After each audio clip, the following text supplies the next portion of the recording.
I, 30F, married my ex-husband Ryan, 30M, very young. We were 20 when we got married and we were together since 14. We divorced 2 years ago because we faced fertility issues and I got depressed and no amount of counseling helped us. I made our lives pretty miserable, so I decided it's time for a divorce. After the divorce, we kept in touch. He was always checking in. He was worried about my mental health, but I was doing better. The constant reminder that I'm letting him down, that my body can't give him a child was gone. Although that was always only in my head, because he never made me feel that way. My close friend got wind of this and pushed to cut all contact. That it's not healthy and this way we won't be able to move on. But the thing is, Ryan was also my best friend and I missed him. On her insistence, I wrote Ryan that we shouldn't keep in touch anymore. He was upset but said he understood. There was no contact between us for almost a year, but I run into him in a grocery store.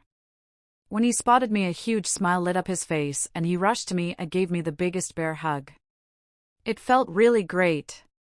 We chatted for a bit and he asked to get coffee with him and I agreed.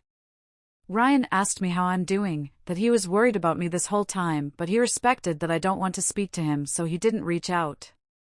I told him that I'm doing great, that I really needed this time to focus only on myself. That I learned to accept that motherhood is not in the cards for me. He was also attending therapy because he struggled without me, but also made peace that in order for me to get better, he needed to let me go. We decided we will check with our therapists if they think it's a good idea to keep in touch. My therapist said that if I didn't have any negative feelings while being with Ryan, she doesn't see a reason why we couldn't keep in touch. His therapist said the same thing, but we should be careful and communicate well, so we don't lose the progress we both made. So we started to hang out occasionally and it was great. It felt good to have him back in my life without any pressure. Months after hanging out, we were watching a movie at my place, and he kissed me and I kissed him back. We slept together that night. When we woke up, we talked what this means, and we decided we won't put any pressure on us and just do what feels good.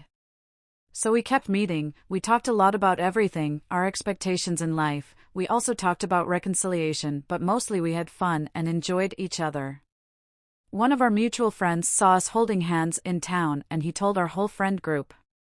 My friend who advised me to cut contact with Ryan came that evening to my place and started yelling at me that I'm ruining Ryan's life, that this way he will never move on. She asked if I'm sleeping with him.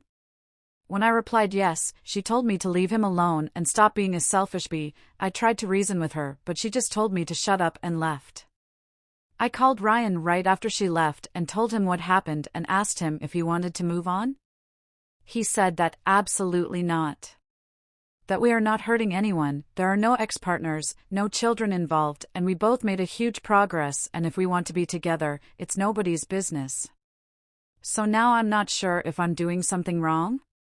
If she is right, and it would be the best if I let Ryan move on with someone else? Update: as many of you asked why I divorced Ryan, I will give you an explanation. We struggled with fertility for 5 years.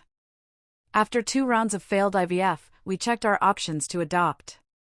We had a mortgage, student loans and loans, which we took out for the IVF, so we were not good candidates for adoption. Every month when I got my period I had a mental breakdown and Ryan suffered because he didn't know how to help me. We went to couples therapy for 2 years, but it didn't help. I was obsessive with my behavior and Ryan was afraid to touch me anymore because any intimacy meant hope. All the joy from our lives was gone and I decided to end our misery. We loved each other still, but when your mind is against you, sometimes you need to do something drastic to get better.